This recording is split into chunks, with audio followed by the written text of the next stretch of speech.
Hello everyone, welcome back to the Mindful Podcast, and today we've gone on Helen Carter.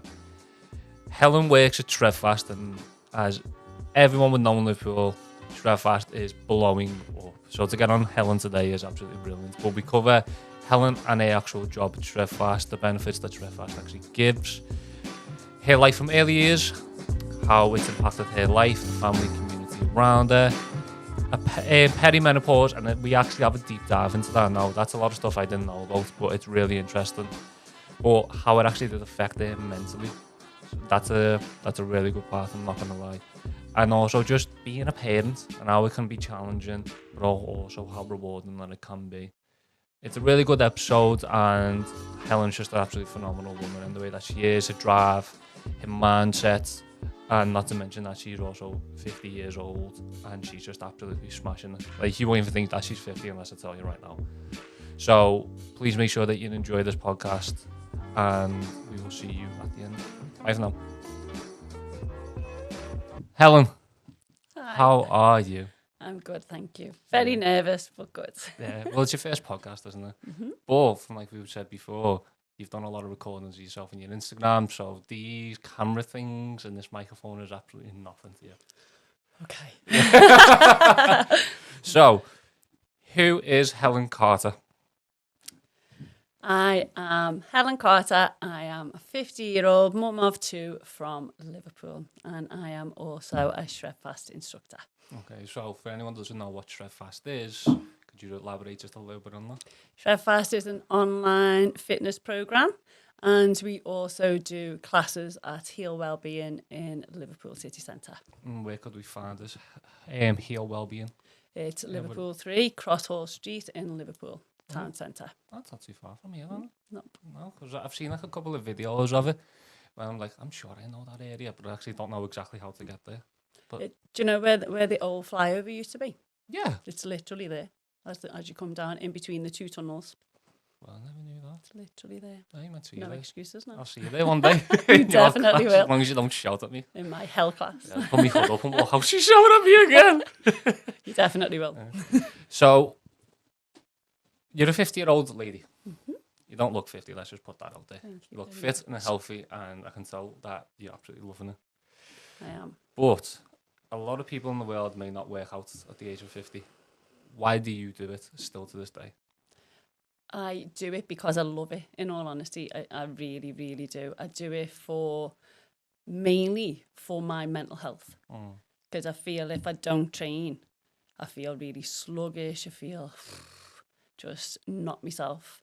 I initially started training because I wanted to be fab for 40.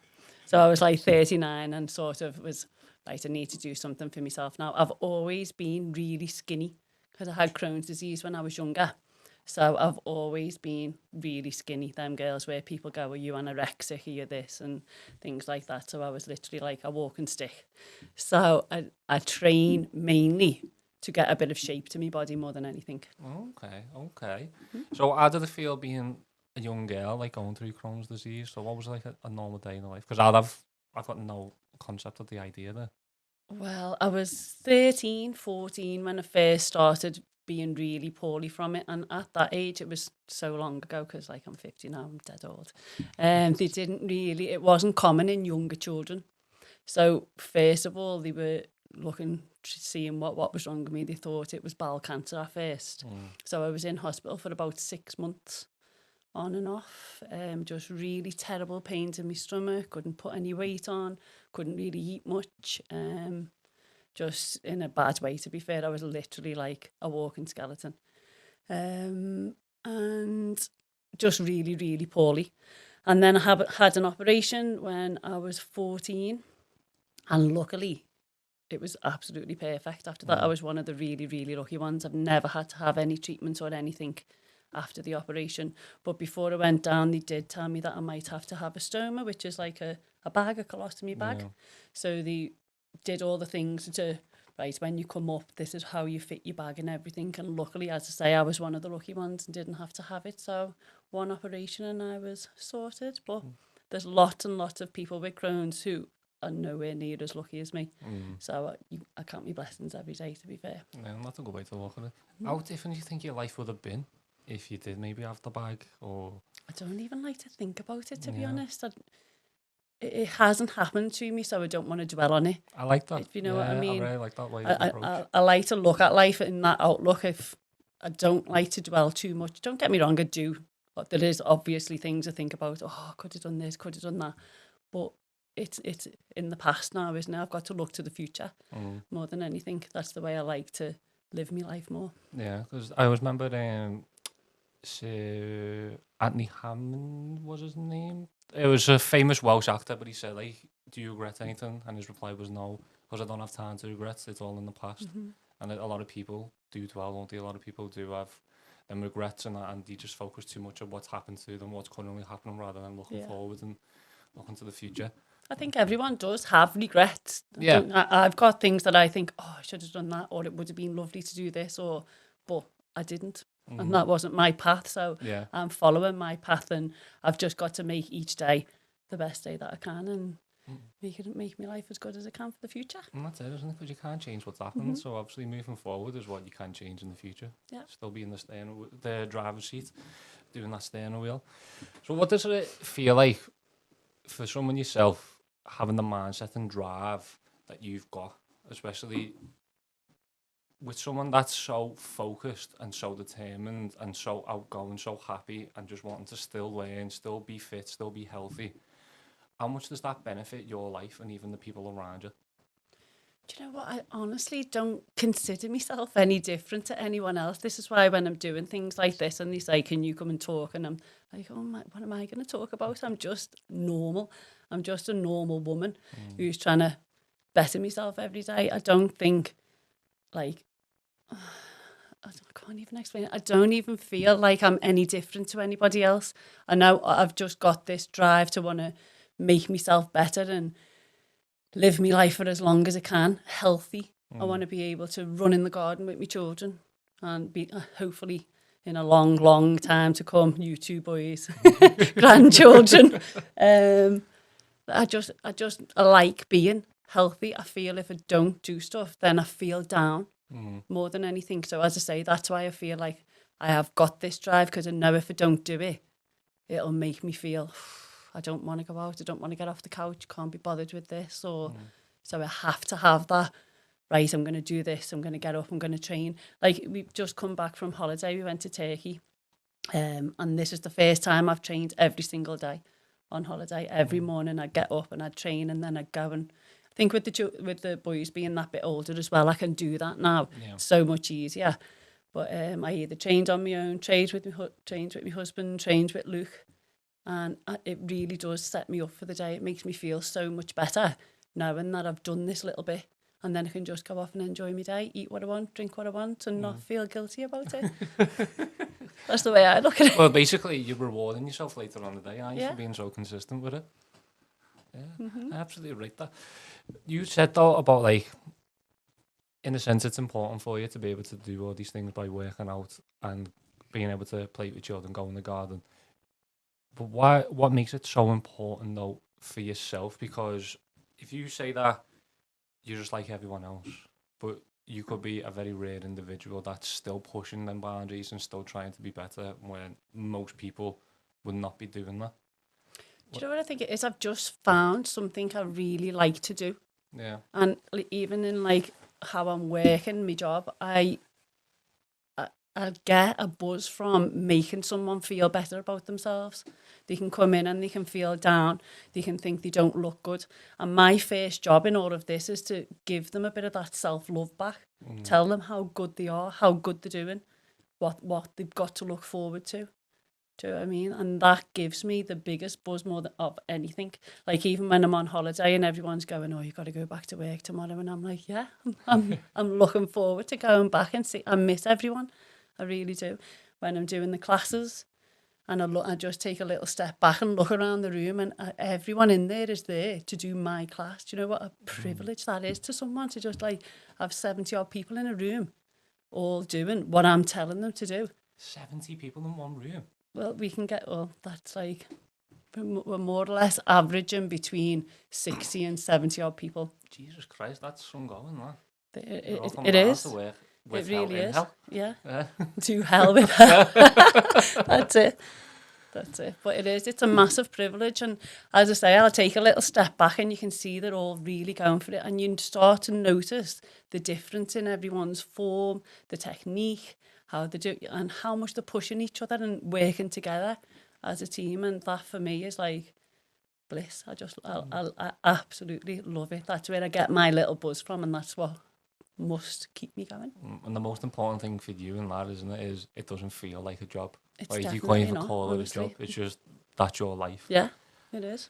And I feel like a lot of people miss that, don't they? It's like a job is, it's got to be something that you got to wake up to every day and go, I'm looking forward to go to work today. Or it's not, oh my God, it's back to Monday. This is I what I can't try wait and for the instill weekend. on me boys. You've got to want to do what you're doing. Do you know what I mean? If you don't, it's a chore, isn't it? It just makes it mundane every day. You just go and do the same thing. It's like you've got to get a bit of enjoyment out of what you want to do. Did anyone inspire you to go down this path, or was it just through yourself?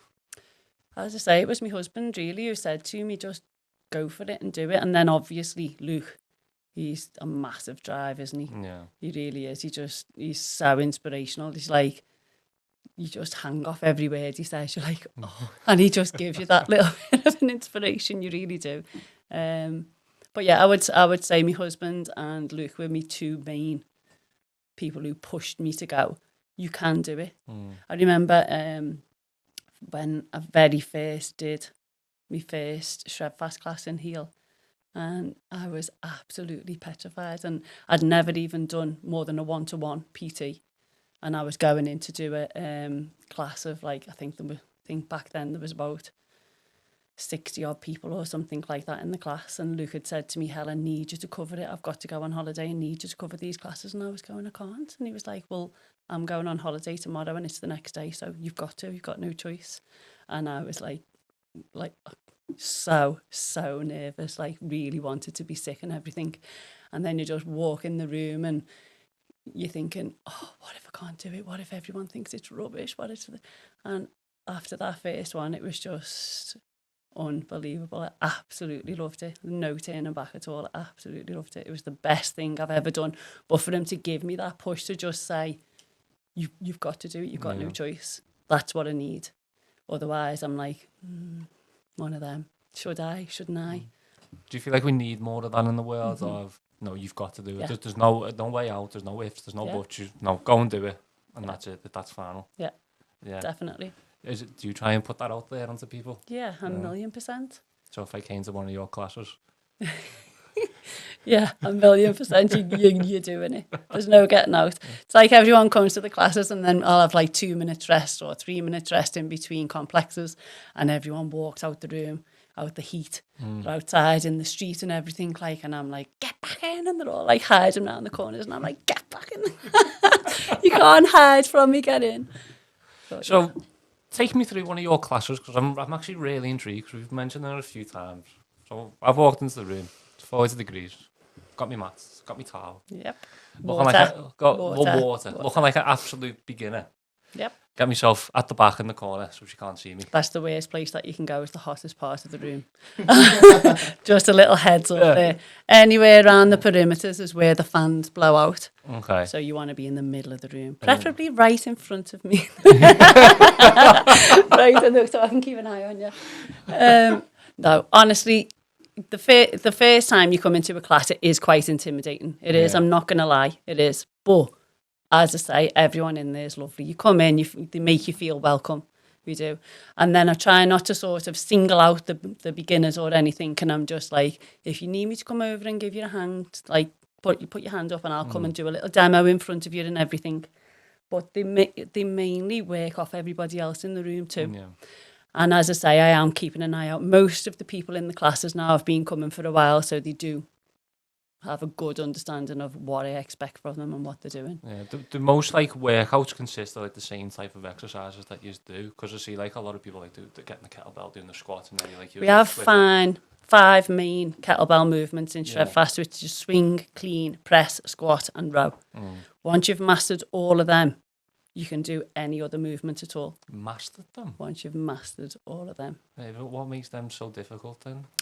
As a To beginner? do it perfectly, to get the most out of each movement. Yeah. You need to master the movements before. So that's why we say, when you come into the classes, you start off with the lightest weight, and then you progress up a little bit higher. Once you feel that your form is absolutely perfect in each of them moves, then you can go a little bit higher. So, for instance, if I came in, so I weigh about 17 stone. If you do kg, I'm about 112 at the minute. Okay. Would I still have to go with the lightest weight? You wouldn't be on the lightest weight, but you wouldn't come in like picking up 20s or, Yeah. do you know what I mean? You'd probably be on 10s, Yeah. 8s, 10s, something like that, until you get your form perfect, and then whenever you feel confident in taking that step up, that's up to you. But we have to keep an eye on your form. Yeah. That's the whole thing. As the Shredfast instructor, we're constantly keeping an eye on everyone in the room. Okay, now this sounds a lot better to me now, because like when I've saw videos and like obviously you're doing like the instructions and you're doing the workout, I thought everyone was just in there and they're just cracking on. But now that you're saying that, you're keeping an eye on everyone. We are. Yeah. We're walking the room. We're working through everybody, and okay, it's great. Oh my god, I feel more intimidated now. There's I no, can't honestly, hide at the back. I can't go to the front. I can't there's go no in the hiding middle. in there. There's no hiding in there. Because as I say, most people who come to the classes have been coming for a while now, so you know yourself, the new faces, and you can see straight away from people's technique. Yeah. So that's where you'll go, and you work in front of them, or you'll work sort of to the side of them so they can see you, but you're not really making a big thing out of, right, I'm teaching you how to do this. Do you know what I mean? So it doesn't feel as intimidating. I'd go on like in between everyone in the back row, and I'd be like, right, come on, this is what we're doing in this. And that's how we get through. So say for instance, I was doing okay. I came in the first couple of classes, I was doing 8s and 10s, and I was like, I'm okay. Would I just go over and pick up the 12s, or would you go, no, show me the 8 or 10 technique, and then I'd make the decision for you? You can make your own decision to go up, but I would be keeping an eye on you on the next one to make sure you're not going off, or I'd be coming over and correcting you in what you're doing. And as well, there's a lot of new people who come into the classes where we do have to say to them, I think you would be better having a little one-to-one on like technique, and just to get your technique perfect, because a lot of people come into the classes and they just pick the kettlebells up and start swinging them. And then when I go over to them and I'll say, right, you want to do it in this way because you want to feel it here and here. Are you feeling it here and here? And they go, no. So I'm like, okay, so you need to maneuver yourself into a position where you're going to. Yeah. And once you give them little technical bits of advice, they get more from the workout. I had a girl who was doing the online program, and she was at home using 12s, and she came into me because she was saying, I just don't feel my technique is perfect. So she came in, picked the 12s up, started doing them, and I went, whoa, no, go and get the 6s. And she was fuming, like literally fuming, like, no, I'm not going down to 6s. And I'm like, I want you to just get your technique perfect, and then we can work from there. So we did a whole Shredfast session where they're using 6s, and she said she'd never, ever felt like that during a workout. She'd never worked that hard using 12s, because her form and her technique was all over the place. But once you're working and you're engaging into the muscles, what you're supposed to be using, it feels a lot different. You get much, much more from the workout. Yeah, because there's times like I said before, my training's like a bodybuilding training, and there's times where I do want to push. I want to try and see if I'm getting that bit stronger, and the workout doesn't feel as good because I have up the weight. But then there's times where I do bring the weight down. I can then slow it down a little bit. I can focus on the form a little bit, making sure that the muscles are contracting in the right way. So it does just apply the exact same for yourself. And every time you go up in weight, you're going to feel like you're starting all over again. You've got to be prepared to take that little step back, that frustration. Oh, I can't do it. I can't get all them reps out. And you've just got to leave your ego at the door. That's the main thing. And that's what a lot of men struggle with. And especially, I was just going to say, having a woman telling them you need to lower your weight, or sometimes I feel it's a bit like that with some of the men in there. Do you know what I mean? Yeah, but I feel most of them do take the advice what I give them. That's good though, because like you said, a lot of men and strength and being told by a woman, no, you need to be doing less weight. You'd be like, oh no, I'm strong, me, I No, need it to do won't, this. yeah. Yeah, but that's good though if they're able to take that on, because obviously from what you've built there, and obviously like the workouts with Hell and that, you're building like that community that people just want to be there, aren't you? Which is really good. Yeah. Do you feel like you've got your own little community in there? Obviously, the whole thing is the whole aspect of what you do, but do you feel like you've got your own little community as well in there, like the girls and that?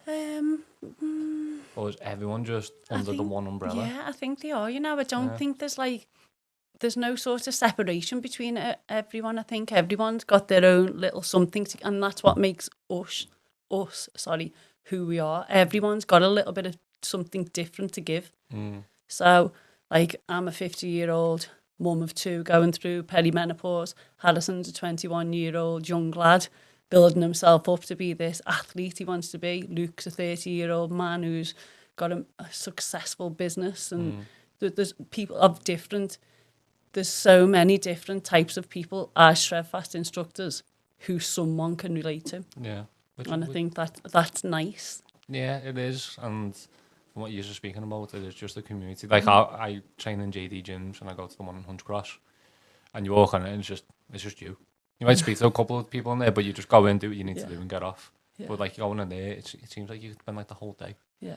Like just talking to people, do the Hell well-being, all the other little bits and bobs that you've got going on, and then also have a workout. But you just mentioned then about menopause. Could you give us a little bit of insight about that? I mean, I'm no expert in menopause or anything like that. I'm going through perimenopause at the moment, which means menopause literally means you stop having periods. That is what menopause is. And once you stop having a period, you're in menopause. Perimenopause is you're still having periods, but they're like irregular and your hormones are all over the place. You're losing estrogen and progesterone, which are the main hormones in a woman's body who keep it healthy, and it affects you. It affects everything, to be fair. Any symptom at all is probably on this on the menopause spectrum. But for me, it's more mental with me. I've never ever suffered mentally ever in my life growing up. When I had Crohn's disease, having my children, I never struggled with my periods when I was younger or anything like that at all. So I've never ever really struggled with mental health at all. And then lockdown hit, and I just presumed this was what it was, but it wasn't. I was going through perimenopause. I just felt like I didn't want to socialise. Like I didn't have the urge like to get up and go to just go and see people, put myself out there, just be normal me. I'm one of 13 children, so I'm from a huge family, and we always get together, but we're really close. And even like the likes of that, once lockdown was over, I was thinking, I just can't be bothered. We always went to my mum's every single Saturday. Most of the family will come each Saturday, and that's where we'd meet. And I'd be thinking, I just can't be bothered. Like meeting up with your mates, can't be bothered. Do you know what I mean? And then started, I think it was that Davina thing or something like that came on the telly, and do you know when you just start listening to little symptoms and things, and I was thinking, oh, maybe it could be this then. Maybe it's not just lockdown. Maybe it could be this. And the more I delved into it, the more I realised that it definitely was. I was going through perimenopause, which like for me, it's like brain fog. Oh, horrendous. Forgetfulness. Like, I can't remember anyone's names. I'm absolutely terrible. I can be watching a film or something, and I couldn't even tell you the main character's name in the film and things like that. My brain isn't functioning properly. So that was like my main concern.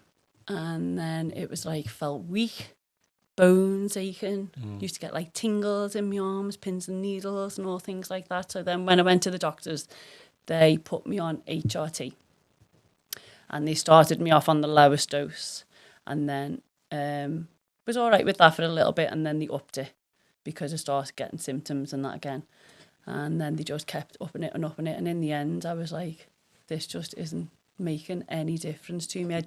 It didn't make me feel any better.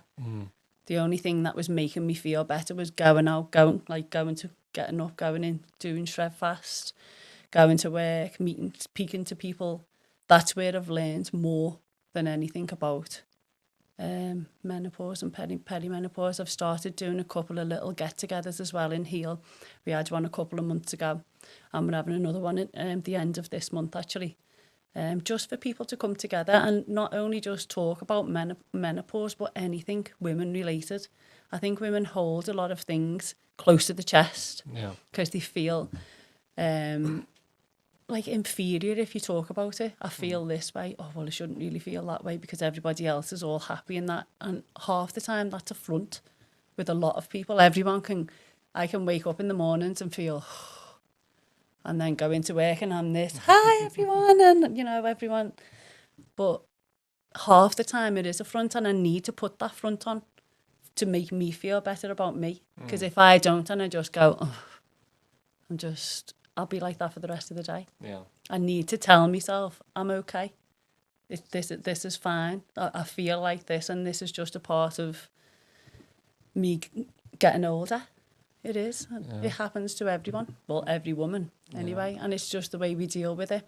See, what really interests me there is that you're saying that women hold a lot of things quite close to the chest. Yeah. Now, we all know that the stigma behind men is that men don't speak. Do you reckon that there's a stigma behind women that women always do speak? I think a lot of women don't speak enough. Yeah. Don't speak enough. Or they speak about what they think should be spoken about. Like even things like, I think the thing that makes me different and more relatable to people is I speak my truth. Yeah. Like even when I was pregnant, I had my children, my sisters were all going, oh, this is the best thing that'll ever happen to you, and birth's amazing, and I'm like, it was a proper eye opener for me because it wasn't an amazing experience, and I was like, I am going to make sure I tell everyone that wasn't like that for me. Don't get me wrong, I adore my children. They're the greatest gift I've ever been given. They really are. But it's hard work. It's hard work being a parent. It really is. Even from having them, then they're growing up, and then they grow up and don't want to know you anymore, and you feel all bereaved and everything. It's like, it's hard. It's hard emotional work. It's the best thing you'll ever do. But it's not an easy job. And sometimes the best things in life don't come easy. 1,000,000%. Shredfast. You do a Shredfast class and you'll soon see. I feel like I really do have to come down, You do. Yeah. Get in this week in my classes. I'll take you through your paces. Just before we come back to what we just spoke about, what days are your classes on? My classes are 6:30 a.m. Monday morning and Wednesday morning, and 6 p.m. on a Thursday evening. At 6 p.m. on a Thursday evening. I'll have to do the evening. So even though where we are right now is close to town, I live in Walton. So me trying to get to there for 6 and then get back to work in Walton. Yeah.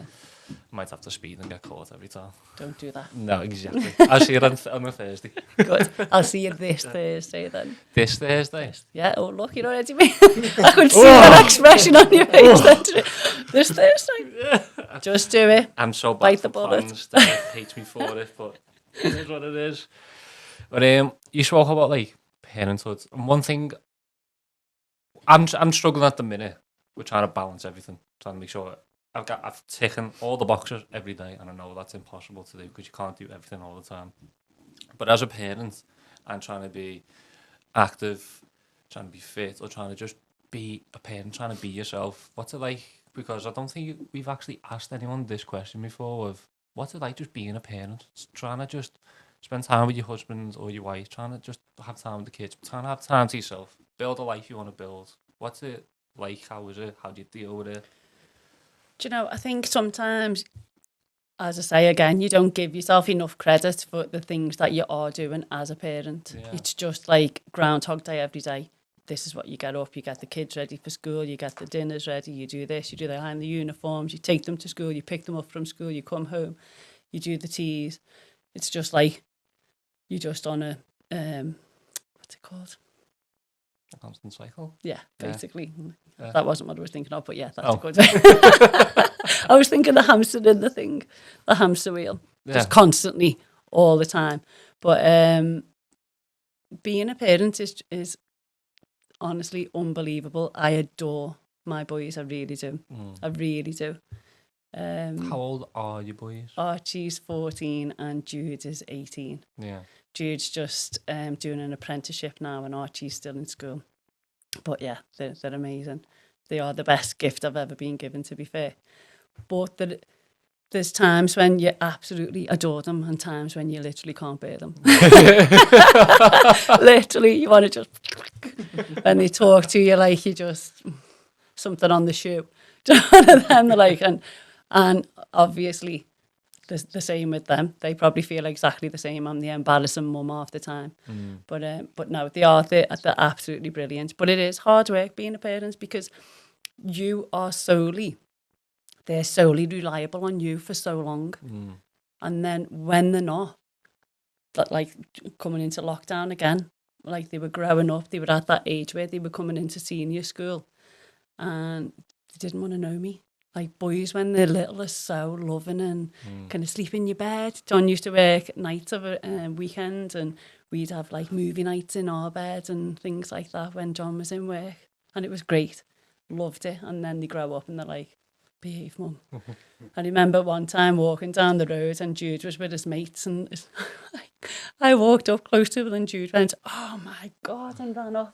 All his mates like, hiya, Helen. And he's legging off down the road going, oh, I feel ashamed. And I'm like, am I really that bad? Like, but no, honestly, they're great. They're great kids. I love them to bits. And I think, as I say, sometimes you're on like this wheel where it's just constantly the same thing all the time. But then we've all just come back from a holiday in Turkey and it was just unbelievable. You get that time to just be yourselves again with them and have a little laugh with them, go down the beach, see their personalities. Like Jude come this time with his girlfriend as well, so seeing him growing into this man who he is, and it's lovely. It's the best thing ever. Is it in a sense sad as well when they're getting older and like you're seeing your babies get older? They're no longer your babies.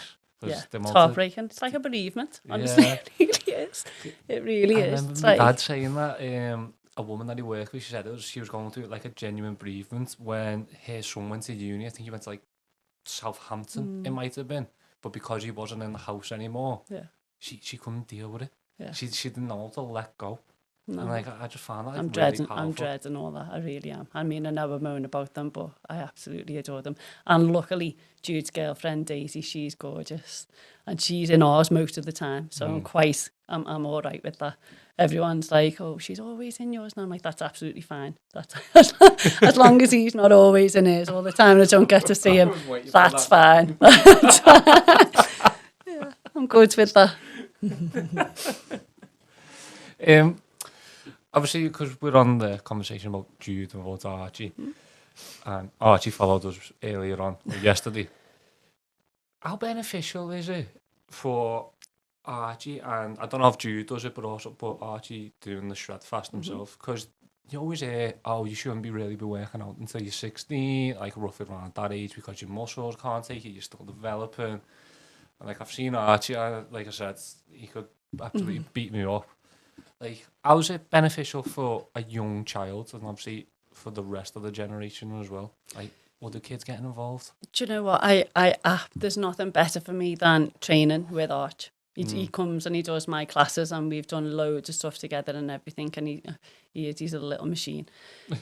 He's trained with Luke, and so Jude's trained with Luke quite a lot as well, but Archie's got the passion for the training side of it. Jude sort of steered off a little bit, so he does the program at home. He goes. John's built us this shed in the garden where he has like his kettlebells and things like that, and he'll do the program online, but he does it on his own. Do you know what I mean? I'm still like the embarrassing mum for him there because he's 18, isn't he? And me telling him what to do, but he'll watch me on the screen and do it with me instead. So I'm still in there a little bit, aren't I? But Archie, he's a show off. To be fair, he loves the limelight. Archie, he's been training with Luke since he was literally about 5. Really? Literally. I remember Luke was in a gym by Costco in town. Yeah. He was just it was just this little gym in like a garagey thing. And I remember him bringing Archie in there. Archie had a pair of jeans on, no top, pair of jeans. He had this hammer smacking it into this tyre and muscles like this. And he's always had that. So he's always been really fit and he's always trained. But going back to seeing your children train with their parents, there's nothing better. If you're showing your children what you can do at your age, why can't they do it? Yeah. Do you know what I mean? You should be that role model for them. And half the time they love it. They love getting in, they love training. We've got a few children now who come to the classes, all senior school.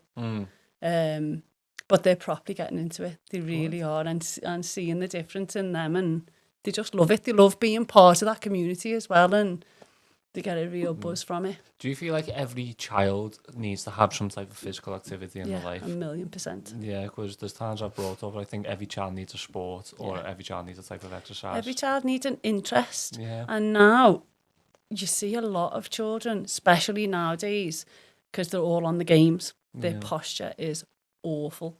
Everyone's walking around, their backs are hunched and they just need a little bit of something to make their posture better, because imagine them when they're my age. They're not going to be able to stand up properly, are they? That if you don't use it, you'll lose it. Yeah, cause that's why I just think that you're so brilliant because of what you stand for and how much drive you've got and how much passion you've got for it, that you can spread that out and you can not push it on, but you can really influence the younger generation in order to then, when they grow up, they have got that instilled in them and then they can pass it on then. So people like that, we do need more Helen Carters in the world. See, when people say things like that, I'm like, I don't feel like like that at all. I'm just a mum, and I'm just pushing my children to do the best that I think they can do. Do you know what I mean? And I think most mums do want that and do want that for the children, but they go about it in different ways, obviously, don't they? But I do think every child should at least be even just getting out, going for a walk. Take them for a walk. Do you know what I mean? Go and have a walk and a talk with your child. There's nothing better. There's nothing else to do but talk when you're walking, is there? Because what else do you do? To go on your phone like this? I wouldn't have that at all. You're shouting up to them, your dinner's ready, I'm on the game, go away. That's it. Don't get me wrong, my children still do that. Archie does anyway. Just give me a minute, and I'm like, get down here now. Showing them the hell side. But they're not perfect in any way, things like that, but they're brilliant. They're great. I couldn't have asked for two better boys. Really couldn't. Love them to bits. I know, I can tell the way that you're talking about them, the smile on your face and everything. They do. They just make me very proud, very proud. What else is it that they do with themselves then? Do they only do Shredfast, or are they sporty kids? They've always been into sport. Jude, when he was younger, they've all been into the athletics in school. They've done swimming. Don't get me wrong, they hated swimming, but I made sure they did it so that if we went on holiday and they fell in the pool, they could get themselves out, mainly for my benefit. So I didn't have to keep an eye on them that much. But we were only talking this year, actually, on holiday, how many children can't swim now.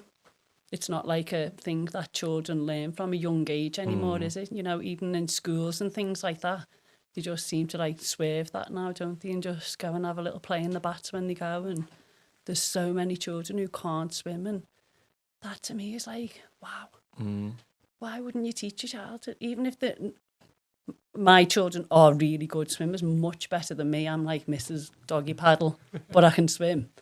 And I'm not scared of the water at all, apart from heights jumping in, just in case you saw my recent Instagram post of me bottling out of jumping in.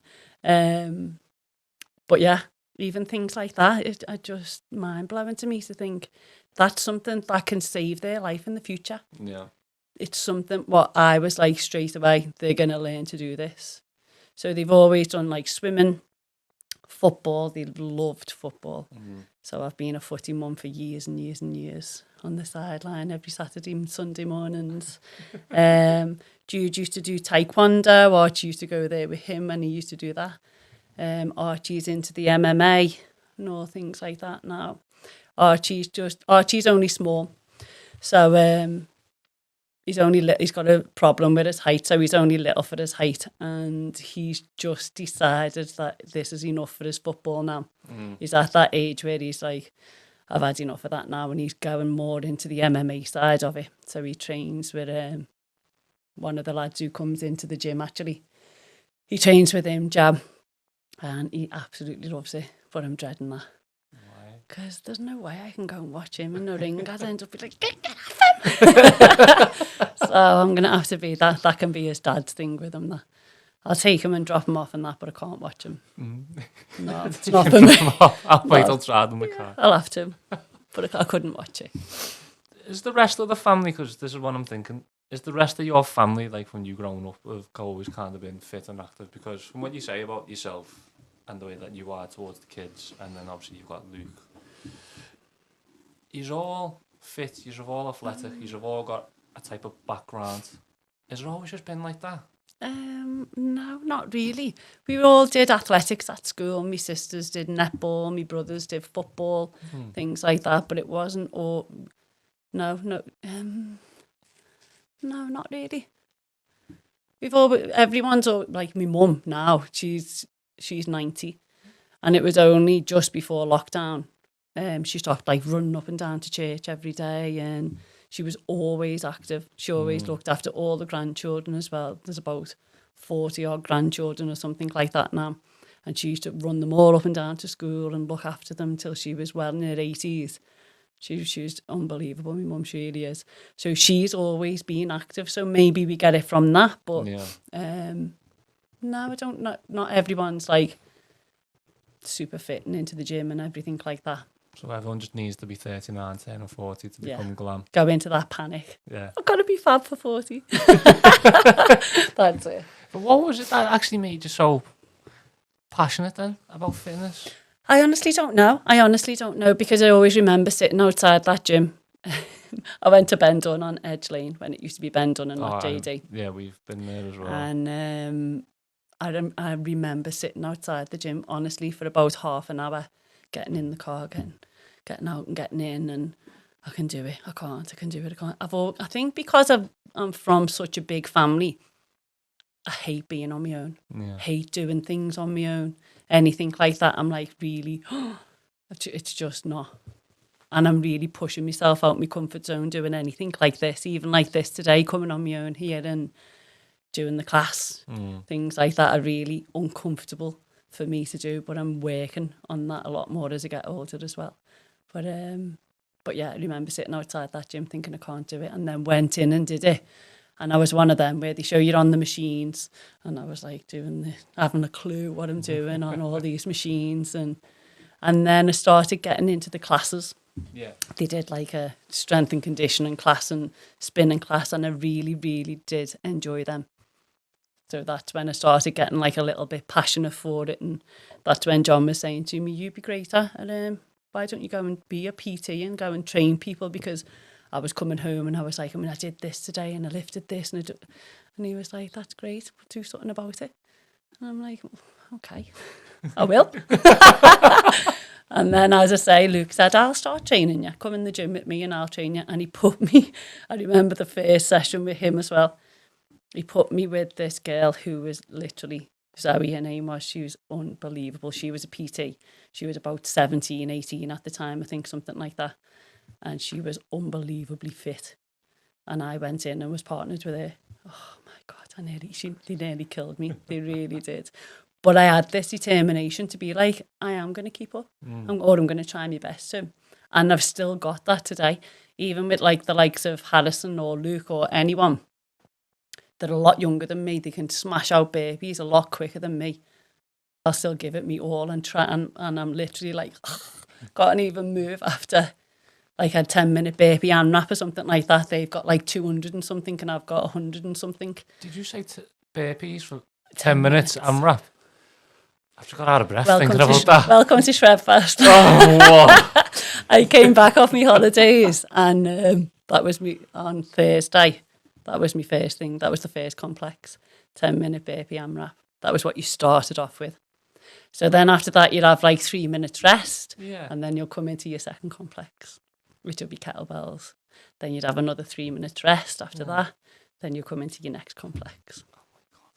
Oh my God, See you Thursday. This is so different to my training. That's it. So But you're in different. and out in an hour, and you've worked yourself to death. You feel absolutely brilliant. The sweat is like everyone says, you're all throwing water all over yourselves and wringing your tops out. And I can 100% guarantee I have never thrown one bit of water on me. I literally haven't. And the sweat is real. I remember saying to Luke when I first started training with him, I don't really sweat when I train.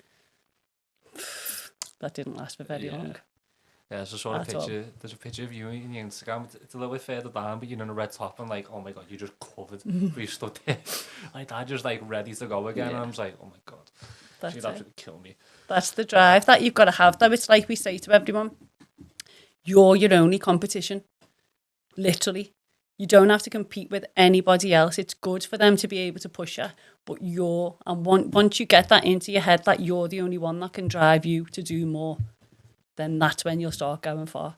Because you'll get into a complex and you like, say we do like a 10-minute EMOM. So you'll do 10 rounds every minute on the minute, and you get to round 5 and you're thinking, oh, I've got another 5 to go here.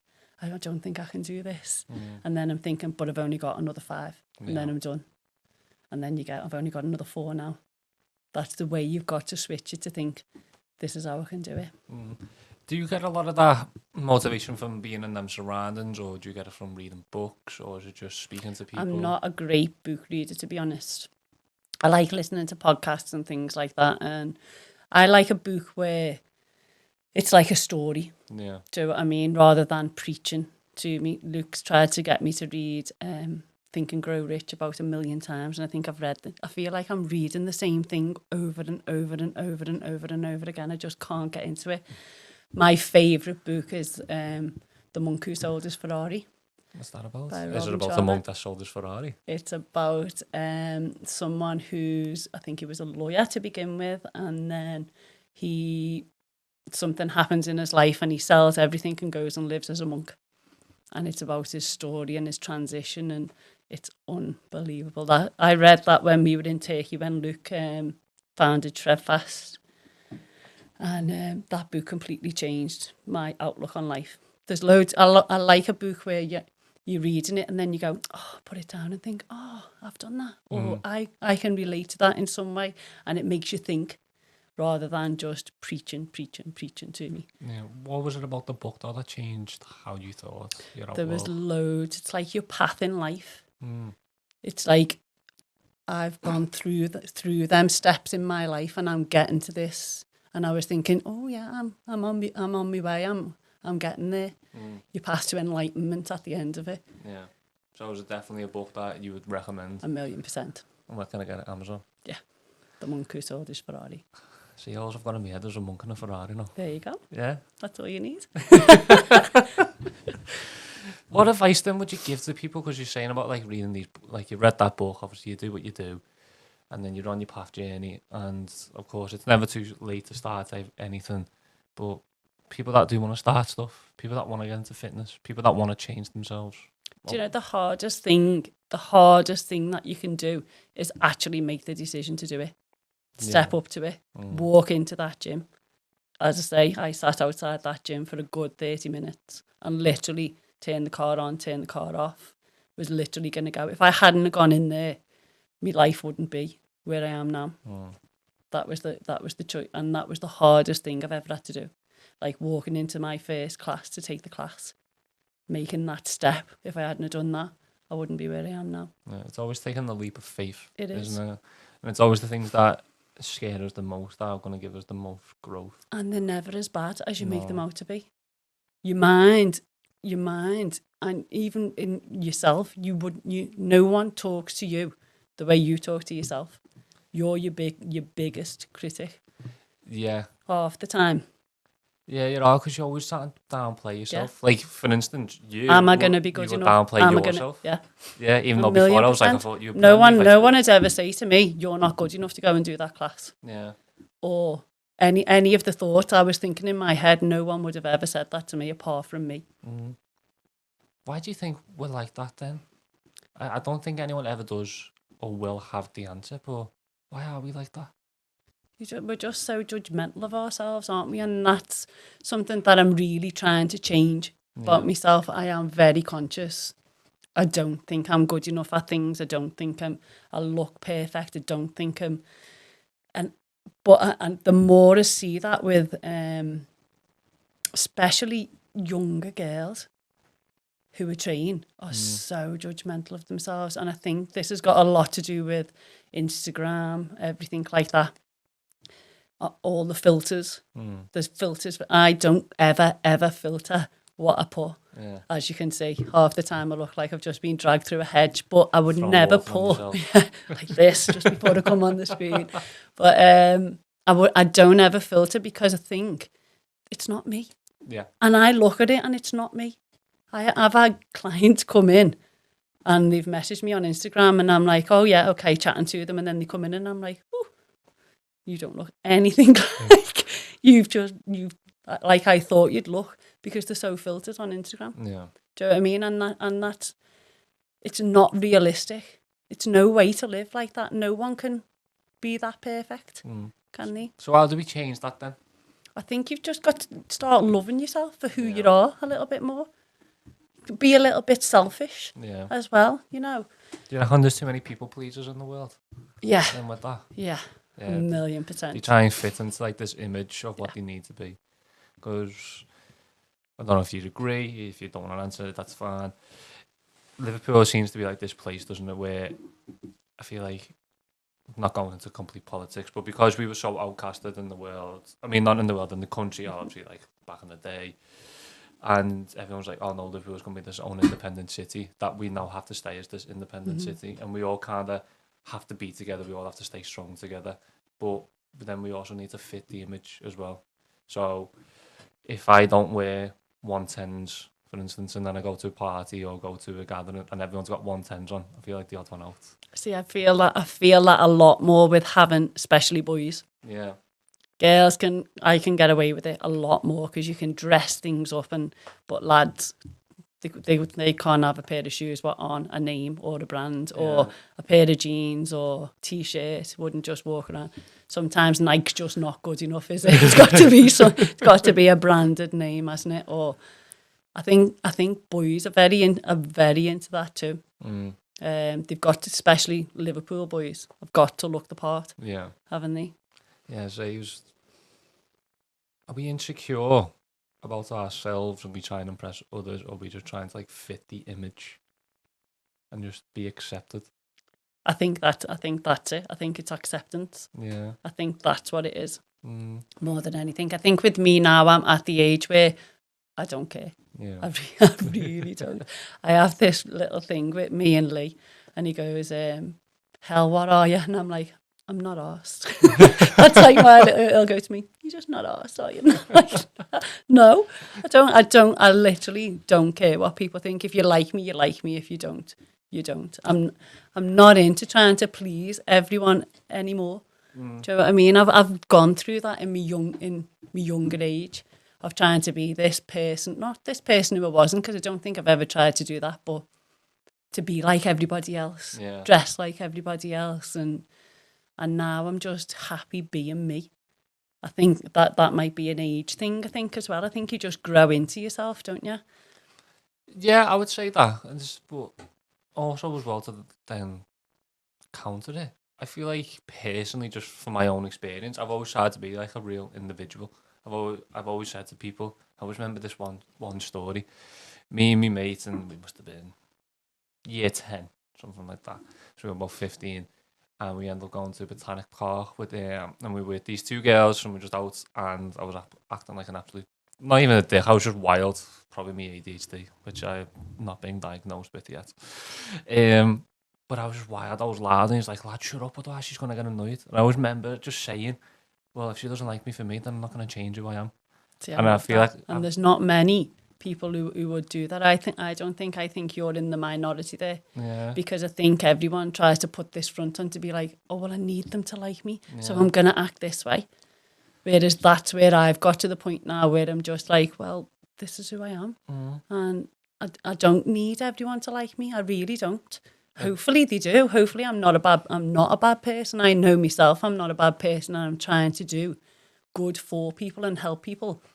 So that for me is good enough. Yeah. Do you ever seem that you have clashes with people? Because I hate conflict. I hate confrontation. I hate anything like that. So no matter how much of a dick a person can be, I'll always just be nice. I'll always be surrounded with them and all that. If you want to have a laugh, I'll have a laugh. Or if they just want to pass in comments or whatever, I'll just let it go. But do you feel like that in yourself, especially in like today, where you're not trying to please them, but you're also not trying to be a dick. Yeah. You're just being nice. You're being help. I try to stay away from people who make me feel like that. Yeah. If there's someone like that who I'm around, I'll just be like, okay, and then I won't be around them again. Yeah. If you know what I mean. I've like got the card marked. I'm like, nah, they're not the person for me. Yeah. Because I'm not actually around many people like that that's what I was going to go to anymore. Next. Yeah. To be fair, in the job that I'm doing now, I'm not. I have been in the past where I used to work for the council and things like that, and hated it. And you had to be a certain way and take people talking to you in a certain way and just, do you know what I mean? So how important then is it to build them types of communities, build that workforce, build that place where you can accept the certain types of people that you want to be there? Do you reckon everyone should be striving for that, or 1,000,000%, yeah. That's what we're about at Heal. Yeah. That's why we're trying to make this little community of where everyone can just come in and be themselves. Yeah. And I think we were only talking about this not long ago, actually.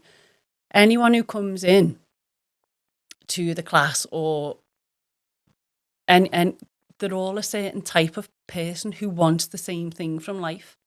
There's no like showy people or people who look down on people, or there isn't any of that. You know, when you go in some gyms and like you see people who are just there to sort of for the Instagram posts and things like that. Everyone in there comes in looking gorgeous and goes out looking like dripping wet. Still gorgeous, but it's not a place where you come to just look good, and it's a place where you come to feel good and be around that certain type of person. And I think people who do come and are that type of person don't last in Heal, where we train from, because it's not that type of vibe. Yeah. Everyone in there just wants good for everyone. Yeah, because the way that I look at that is that the job I'm in, I absolutely love it. I love getting up every day, going to work, and I love the vast majority of people that I work with. But I can see that there is a toxic side, there are some toxic people, and that, and I won't really interact too much with them or whatever, but I'll always be polite. But then also when I go to the gym as well, you can get them people that do look down, people that think they're better than others. And then obviously you combine them too of a workforce and the exercise. That's what your job is, isn't it? You've combined them two, but you've been able to make that community. And that's what I want to do. That's what I want to make. And it's so important, because if you're going to spend every day there, you're going to need to be able to have them people, aren't you? It's like I've come home from Turkey there and wanted to come back to work. It's not a chore for me to come back into work. It's like people go, oh, you're going back to work? And I'm like, yeah, I am. Looking forward to it. And it's nice to see everyone again. You miss people. You do. It's nice. Yeah, it was like I said earlier on, it's not a job, is it? It's not a job at all. Not at all. Yeah. Well, moving on a little bit, how do we get more people to get into exercise? How do we get more people to be on the bandwagon, I should say, with working out, with becoming fitter, healthier? Because you talk to some people and they'll go, oh, I don't have time for it. Oh, that doesn't interest me. Oh, this or... Oh. But obviously the three of us in this room, we know the benefits of it. We know what it can do for your body, for your bones, for your muscles, for your ligaments, for your joints. We know what the nutrition side of it does. We know what it does mentally. But how can we help the people that just like, no, I don't really want to do that. Nah, it's not. I think that's what makes us different, in like that we are a community. Yeah. When people come in to Heal or start the Shredfast program, they feel a part of a community. Yeah. And I think that's the little bit of we care about people, and that's the difference. We want them to come in. We want to help them. Yeah. So I feel like that's the difference. What we provide, our Heal and our Shredfast, and I think that is the difference. People have got to want to come. Everyone says like it's like Pringles. Once you pop, you can't stop. You come in and you don't want to go. We have people who just loiter around Heal half the day after the class because they're just chatting to people and we can't get rid of them. Not that we want to get rid of anyone ever. Oh, guys, it's closing time. Get up. No. It's like, come on, I need to lock the coffee shop. But no, it's lovely. And we all just sit and chat and just bounce off each other. And that's the nice thing. I think you need to make it a little community, somewhere where people feel safe and they can just come and be themselves and chat and have fun. Do you know what I mean? It's infectious, isn't it? In a positive way. It is, yeah. And it makes people that want that bit more every day, that 1% more. Oh, give me that, give me that. I need that. And that's what they need to learn as well. Just 1%, that's all you need to make. Imagine 1%, 365 days a year.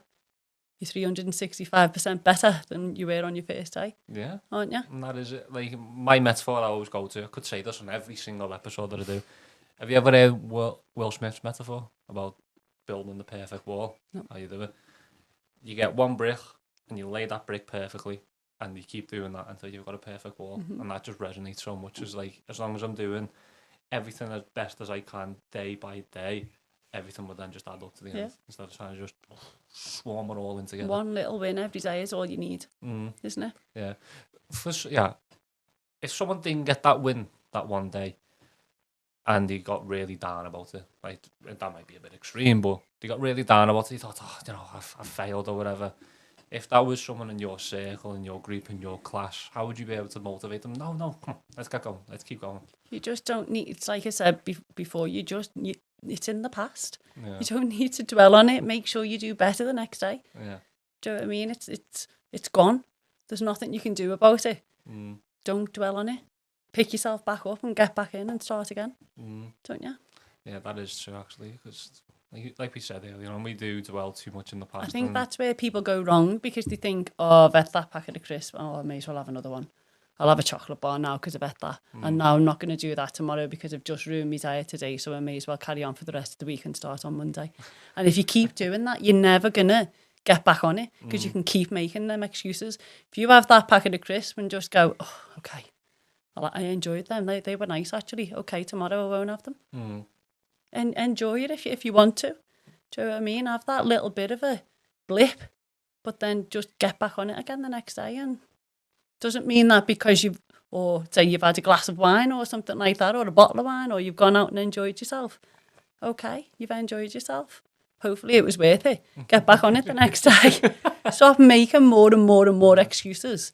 I said, oh, well, I've done that, so I'm going to be really hungover tomorrow now, so I'm not going to do anything. And then the next day is Sunday, so I might not do anything on Sunday. And then Monday, can't really be bothered. Yeah. You don't need to have a set time to do things. Pick yourself back up and just get back on it. Do you think then that we use like the treats in life as excuses to not do something? A lot of the time, yeah. Yeah. A lot of the time. And then that's not a treat, is it? Yeah. What would you say that it is then? I wouldn't say it's a treat, because you're not enjoying it, because it's like, say I have that chocolate bar or something. I want to enjoy that chocolate bar. I'll be like, this is the nicest thing I've ever ate, or that cake or whatever. And then I'll be like, okay, I've ate it.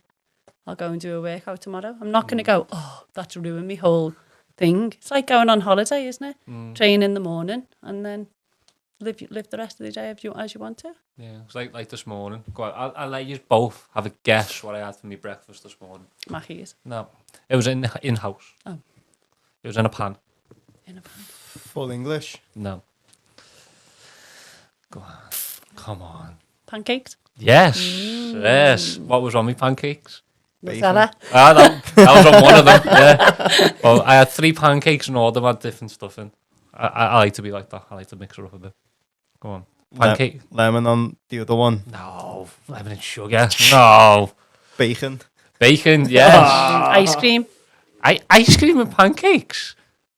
Get out. I know. I don't like anything like that, but I do know people who have ice cream and No, pancake. and the other one was Biscoff, just because I'm at Biscoff. Biscoff. Yeah, I love a good Biscoff's nice though, isn't it? It is nice. Don't like Nutella, but I like Biscoff. How do you not like Nutella? I went back in the day, used to get them in them little scoops, what you get Yeah. with the little, they were gorgeous, but actual Nutella in the thing, no. Jude, my oldest, loves Yeah. Nutella pancakes. It is like favourite thing. Yeah, I could eat a full jar of Nutella, but I know how sick I'd feel after it, so don't do it. But no, I could do that absolutely easily.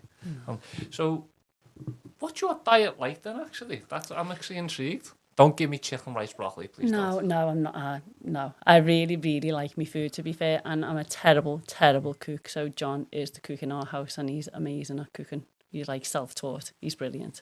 But he really does cook nice foods. But the only thing with him is he does too much of it. And if it's on me plate, I'll eat it. So I've had to buy plates where I've got like the insert rim in the plate. Yeah. But then he'll just pile it up. So, but he is an amazing cook. So my diet isn't the best. I love food. I really do. I try to do, well, I do intermittent fasting because I just don't eat breakfast. I don't like breakfast. It makes me feel sick if I eat too early. Plus, I like to train before I eat because it makes me feel sick. Yeah. So I always like to train in the morning, whether it's, I'll be up at like 5, I'll do the class and everything, and then we'll do the recordings about 10, and then I'll eat after that then. But before then, I won't eat anything at all. But what is like the actual foods that you eat? Because I might actually have to pinch a few things off it. I'm looking to change my diet up a little bit. I'm not the actual best with my diet, in all honesty. I'm really not. I just eat what I want to eat. So how do you stay like so toned and so in shape? Because I feel like if I I'm have like always on the go. I'm always. I train every day, don't I? Yeah. And then I'm training people, so I'm physically showing them what to do for most of my day as well. Okay. So the question that I'm going to ask now then is, what's the most important? The training, the nutrition, or the sleep? See, I'm not the best with my sleep either because this perimenopause is driving me crazy and I can't sleep. But I'd say they all play a massive part. But you can't out-train a bad diet. You really can't. You can train as much. There's loads of times like I don't know, have a pizza or something like that over a weekend and things, and I feel really bloated, and if for anybody else looking at me, it'd be like, oh hell, shut up. There's nothing there. But I know when I've ate bad. Yeah. Do you know what I mean? Because you can feel it on yourself, can't you? But I don't know which is the most important. Yeah, because I said it was sleep, nutrition, and training. That was just my personal preference. Because I feel like sleep is where all the magic happens. That's where the recovery happens.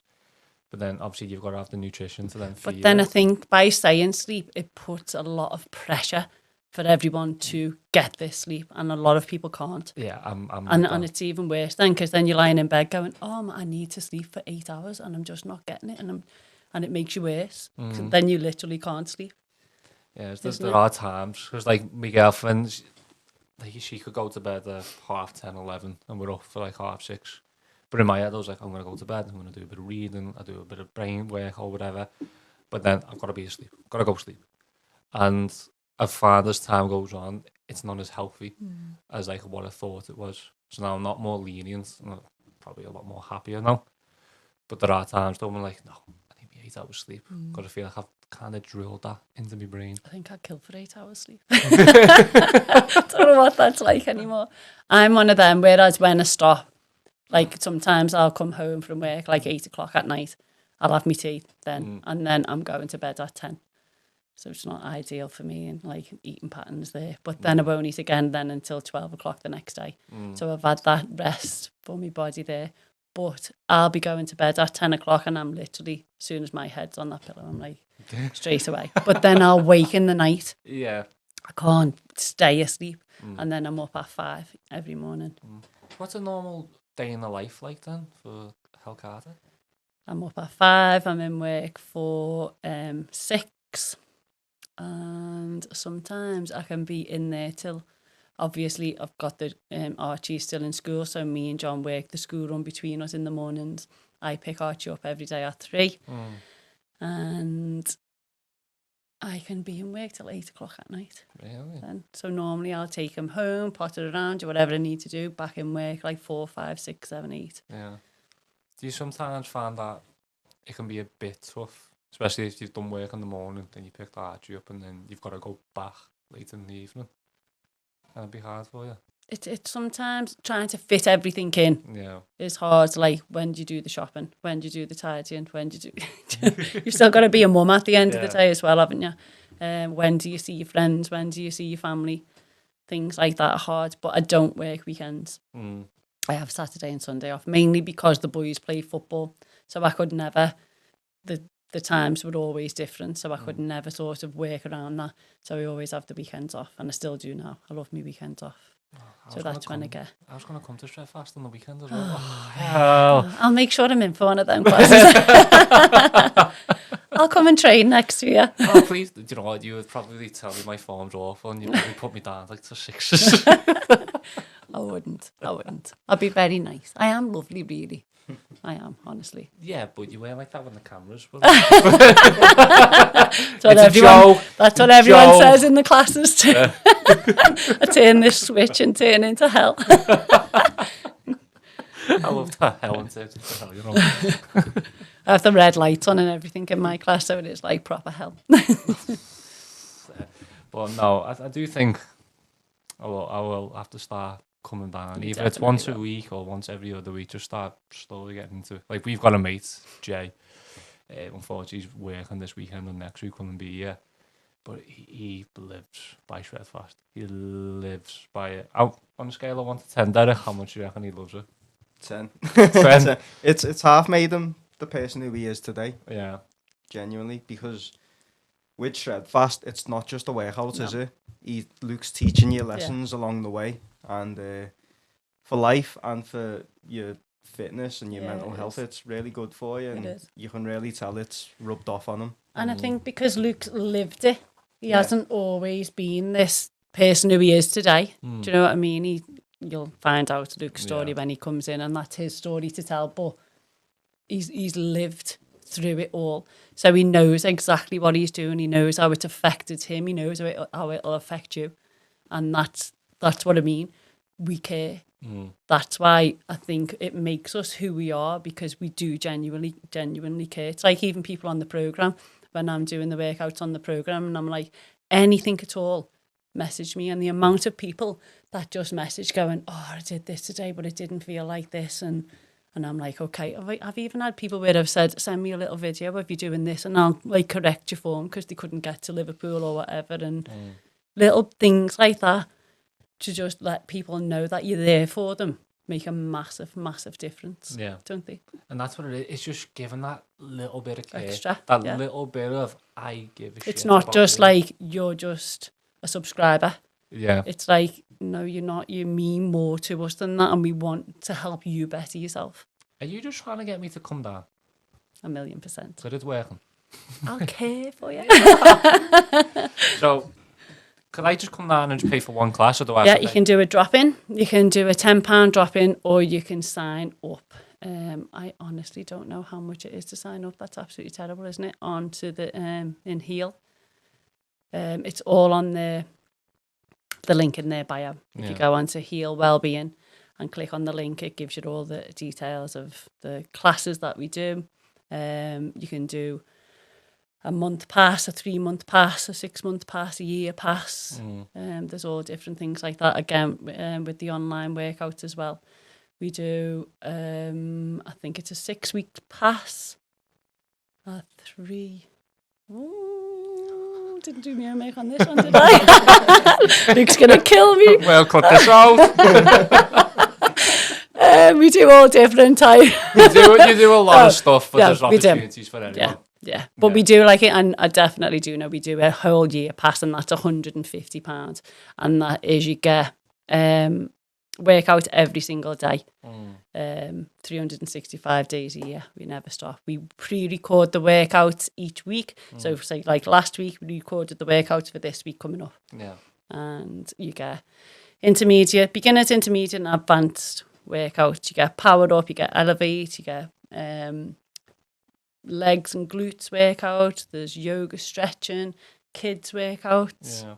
everything on there. See, the only thing, and you might be able to change your mind with this, the only thing that keeps me in the training that I am is because of the lad that's my size and the lad that's my weight. I want to get bigger legs to be able to fit my frame more. I know like my legs aren't the biggest, but I know that it's because of my height. I'm going to have to work a bit harder and need a bit more. But would Shredfast be able to help me achieve that, like enable get bigger size? Because if I think of Shredfast, I think I'm going to get like dead, like nice and lean in there. Do you follow Lee Laberty? He's one of our Shredfast instructors. No. Well, follow him because his legs are unreal. Okay. Honestly, and he was one of our subscribers. He's now one of our he's an instructor, and he's doing absolutely amazing too, Lee. But he's like leg man. Honestly, have a look at his legs; they're unbelievable. I will do. Honestly, for size, that's what you want: increasing your size. And yeah, because it's about going heavier in your weight. Yeah. Lee does lift really heavy now. Yeah, because I know, obviously, because I want to become like a personal trainer myself and go down that route and become self-employed, blah, blah, blah. But I know that, obviously, to do it, I'm going to need to bulk. But I've never actually properly bulked before. And obviously, I know why. That's why my legs aren't growing, because I've always kind of been in a cut. And I've either been in a cut, I then got injured, I snapped my patella tendon in my knee, so I was out for a while. And then all that was to cut again because of the weight that I gained. And it was kind of just like a bad cycle. And I got injured again, bad cycle. So I know that's why I've still got little skinny legs. You need to really, really, really concentrate on your form then, especially with a patella injury. The thing is... On your squats. Yeah, but keep left knee... them toes up off the floor all the time in your squats. Drive through the heel. So you're pushing into your glutes and working into your quads rather than into your knees. Yeah. Because I'm going to need that. Because my left knee, that's fine now. Like, that's at all the surgery that it needs. It's the right one. The right one, it just went, no, I've done enough compensating. Yeah. So if I go to do a single leg on a leg press and come back so far, I'm just like, I can't do that. I've had to stop playing football on a Thursday and go back and goal. Because if I play out and start constantly like thumping onto the ground, wake up the next day, my knee is just, I'm in agony with it. But a lot of the lads as well who've been taking up running lately, I hate running, hate it. I want to try it, but I hate it. Oh, I hate running. I think it's just so boring. Give me sprints. I'll do sprints on the treadmill any day, but I hate running. I just hate it. But a lot of the lads who've been doing running lately, like marathons and things, have had real problems with the knees for that fact that they're just thudding on the ground all the time. It's the pressure on your knees. So be really careful. I knew when I grew up, I had Osgood-Schlatter disease, if you've ever heard of that. Yeah, Luke had that. Did he? Yeah, Luke had that when he was growing up, Obviously, when he was in Everton. Yeah, from what you know, then it's painful. Yeah. So I've had that, and then obviously The then I've had oldest the patella. Jude's had that as well. And loads of footy players have that, don't they? I think Archie's got a little bit of it now as well in his knees. It's weird. Stephen Gerrard had it. Yeah, right. It's growth, isn't it? Because your body's growing too quickly for you. Yeah. When I got told, I was like, oh my God, I'm going to be a professional footballer. Never worked out. But so I've always had issues with my knees, so I've always had issues with my legs, but I've never really come across someone that can really work with my legs and like know what to do and be able to help me work around it. Well, Luke's the man for you there because he's had to work around it, so he'll be able to tell you when he comes on. God, you're selling me more on Shredfast. We don't need Luke to come on now. That's my job. Yeah, you know all about it. Who needs Luke?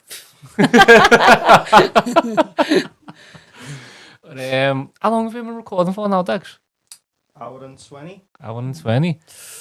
Time flies when you're having fun. It is. So, have you enjoyed yourself? I have actually. It hasn't been anywhere near as bad as I thought it was going to be. No, we're nice. Yeah. It's always the way. It's always the way. We've covered everything as well that I've like kind of wanted to ask you, and we've covered more as well. Is there anything else maybe that you want to cover yourself? Do you want to bring up? You got anything you want to ask us? Or do you have any, let's say, Advice? like special classes or stuff for women, or like a women's space that you do? We don't have any special classes for women because in Shredfast we pride ourselves on anyone can. Yeah. So we've had a few times where we've thought we'll just do a women's only class, and then we're like, but that's not us. Because we're not trying to segregate anyone at all. We're just like, anyone can do the classes. Any weight, any fitness, any age, anyone can come in and do it. So we don't do like women's only classes. But as I say, I've got a thing coming up in just a little women's get together really to just come and have a chat. I'm going to do a couple of walks as well through this summer if the weather ever picks up and gets a bit nicer. It's been horrendous, hasn't it? But this women's get together is going to be on Saturday the 29th of June at Coffee Asia in Heel Wellbeing. So you can come along, meet all us women. We're all gorgeous, lovely, welcoming. We just want to help people and and do you know what? The nicest thing about it is we learn loads from other people's experiences too. You really do. Once you start talking to people, the things that you learn about people it's great. I love it. So if you're feeling like a little bit down or low or just want to come and check out the facilities, what we've got there, or just see what we're about, just come and join us. Well said. I'll get that shared as well for you, so we Thank you can get very more of much. the word out. Thank you. But have you got anything that you may want to ask us? When are you coming to Shredfast? As soon as possible, actually, I will. Good. When I know, I'll be coming down and actually give you a message. Good. I'll make sure and I'm I'll there. try and track one of these to come with me. 1,000,000%. You'll come. There we Yes, go. I love it, lads. Yeah. I'll get your prime spec right in front of me. So I can keep an eye on Make sure you. our names are on there. I'd love to see you there, honestly. And I guarantee when you come, you'll get the bug. It really. Don't get me wrong, it's hard. Yeah. It is hard, I'm not going to lie. But it's as hard as you make it. If you want it to be easy, you can make it be easy. If you want it to be hard. Yeah, I think as well, because it's hard, when you leave the class, you feel so much better than you did if you'd done a normal You warehouse really in do. the gym. Do you know what I mean? It's like I say to It's like I say to everyone all the time, honestly, like, you don't realise how hard you are actually working in there. Yeah, I've seen Like- Jay burn like 900 calories Because on his pictures. because we say, honestly, everyone goes, oh, is this an advanced workout? They're all advanced workouts in them classes. Yeah. Everyone in them classes does an advanced workout every single time. The only difference between a beginner and intermediate and an advanced workout is the length of the workout. So what is the difference? The length of the workout. I mean, the like, what's the 30 actual minutes time? for beginners, Yeah. 45 minutes for intermediate, I don't know. and an hour for advanced. It's what you put into it Yeah. that makes the difference. Can I What come in you and want to just try get from it. advanced straight away just to really push myself? Would you actually allow me You will to do be that? doing advanced. If you come in and do the class, you'll be doing an advanced workout. There isn't any other workout apart from an advanced in Oh, a okay. class So how do I do a beginner? online. Oh, okay then. That's fine. Yeah, that's fine. I'm not scared. I'll do it. You don't sound scared at all either. You Before can you know it, always I'm a tell trainer. when boys are getting a little bit because their voice goes high. Like, I'm not scared at all. Okay. No, what are you on about? I'm not scared. I'm a mum of 2 boys, you see. I know all the hacks. Don't worry, I work with a load of children as well in the school. I know what they're like. What are you doing there? No. You're looking suspicious. I'm not. No. Yeah. But no, I will, like I said, when I do actually decide to come down, I'm terrible for making plans and actually sticking to them. I do Don't make apologise. excuses. I'm not making excuses. No, I've just got other work. I've got normal workouts to do. Or you're in the gym for like an hour and a half, 2 hours for when you could be travelling to Heel in that time, do the workout and get home. Yeah, I am actually trying to do a bit of a hybrid because I do enjoy that type of training, but I also want to do something that's more athletic and also help with the cardio as well. So I might just do like 3 and 3 per week as time goes on. Perfect. But overall, I've loved this podcast. I thought it was really good. Thank you very I much. want to thank you for coming on, and you've been great. So there's no reason at all to be nervous. Going all red now. Thank you very much. I've loved it, honestly, lads. I really have. It's been great. It's been good. I'm proud of you for coming on. Thank you. Yeah, so thank you for coming on. Thanks Hel. a lot. Degs, do you have any questions? I don't. You Well, don't? thank you for coming on, Thank Helen. you very much, Yeah. Tim. And I will see you both at my class very soon. Yeah. Derek, help. Yeah. Go ahead then, Degs, cut that off, pal. Yeah. So yeah, that was Helen's podcast, and it was a really good podcast. I know the work ethic and mindset that Helen's got is just really, really phenomenal. Like, it really is, and you can see that if you went into her class, she's giving you a hard time, but because she knows that you can do better, and because she knows that she's able to give better herself, and the people that she surrounds herself with, it just all flows together, and it's absolutely brilliant. But like I said, I hope that you did enjoy this podcast, whether that you're watching or you're listening to it, and we will make sure that we keep bringing out content like this. But until next time, and we see you on the next one, goodbye for now.